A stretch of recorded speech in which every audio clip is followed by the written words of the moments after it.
Baik, kami merupakan mahasiswa-mahasiswi dari Universitas Sanata Dharma, Fakultas Vokasi Prodi Teknologi Elektromedis. Saya adalah Yohana Kitrina Marsa Krismas dengan NIM 231313027. Saya Trio Bertrand Kobate dengan NIM 231313025. Soal yang berikut ini adalah soal praktek yang ketiga dari sensor cahaya. Selamat menyaksikan. Baik, selanjutnya saya akan menjelaskan soal praktek yang ketiga berkaitan dengan sensor cahaya. Jadi seperti yang kita lihat di sini ada beberapa komponen. Yang pertama ada komponen utama yaitu IR LED atau Light Emitting Dioda Inframerah.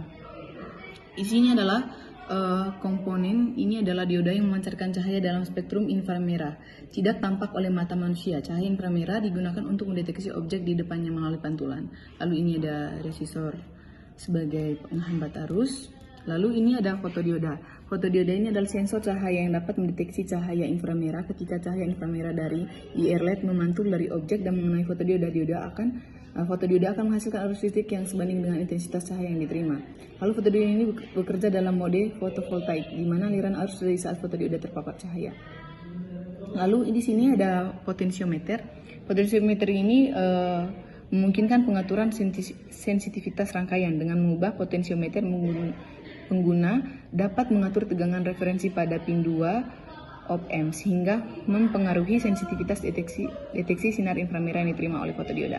Jika tegangan referensi yang ditetapkan lebih tinggi, maka deteksi menjadi lebih sensitif terhadap cahaya yang diterima.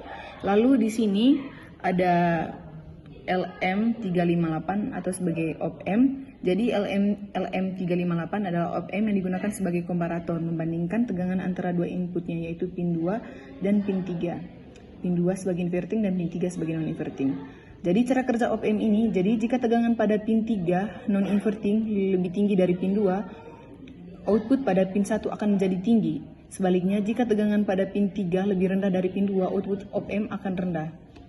Lalu di sini ada LED. Nah, LED ini menyala saat output dari op-amp tinggi sebagai indikator bahwa sinar inframerah terdeteksi oleh fotodioda. Lalu di sini ada resistor, yaitu membatasi arus yang mengalir melalui LED agar tidak berlebihan sehingga LED tidak rusak. Lalu ini ada sumber daya atau power supply senilai 5 volt. Jadi cara kerjanya seperti ini. Ini ada IR LED yang diberi arus oleh sumber daya yang akan memancarkan cahaya inframerah. Jadi cahaya ini tidak terlihat oleh mata manusia tetapi dapat dideteksi oleh fotodioda yang ini. Jadi ketika objek berada di depan IR LED, cahaya inframerah memantul dan mengenai fotodioda yang ini. Ini adalah IR LED dan cahaya inframerah memantul dan mengenai fotodioda ini, menyebabkan perubahan tegangan yang dideteksi oleh op-amp. Jika cahaya yang diterima cukup kuat, op-amp memberikan sinyal tinggi untuk menyalakan LED. Ini ada LED yang sebagai outputnya, maka LED menyala. Baik, sebaliknya jika fotodioda tidak menerima cahaya dari IR LED seperti ini, kita menutupnya, menghalangi, maka tegangan pada pin 3 akan lebih rendah dari tegangan referensi, menyebabkan output op-amp rendah dan LED yang ini akan mati. Seperti itu. Oke, baik. Selanjutnya saya akan menjelaskan cara pengukuran tegangan pada sol rangkaian yang ketiga, yaitu di mana pada saat kondisi terdapat cahaya dan pada saat kondisi tidak terdapat cahaya pada kaki 2 dan 3 IC.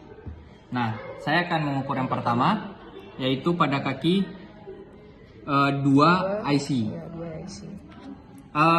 Positif pada multimeter, dia terhubung ke kaki 2 IC, sedangkan yang negatif dia ke ground. Nah, seperti ini, saya mendapatkan tegangan sebesar 1 volt. Sedangkan ini pada saat kondisi terdapat cahaya, sedangkan pada saat tidak terdapat cahaya, seperti ini kita tutup. Tidak dapat cahaya, lalu LED-nya mati, tegangannya tetap sama. Berapa? 1 volt. Ya, 1 volt. Nah, yang selanjutnya saya akan mengukur pada kaki 3 IC. Seperti ini, saya mendapatkan tegangan sebesar 1,2 volt. Itu dalam keadaan terdapat cahaya. Sedangkan tidak terdapat cahaya, seperti ini kita tutup. kami mendapat tegangan sebesar 0,2 volt. Ya, 0,2 volt. Seperti ini. Sudah. Baik, itu saja penjelasan dari kami. Sekian dan terima kasih.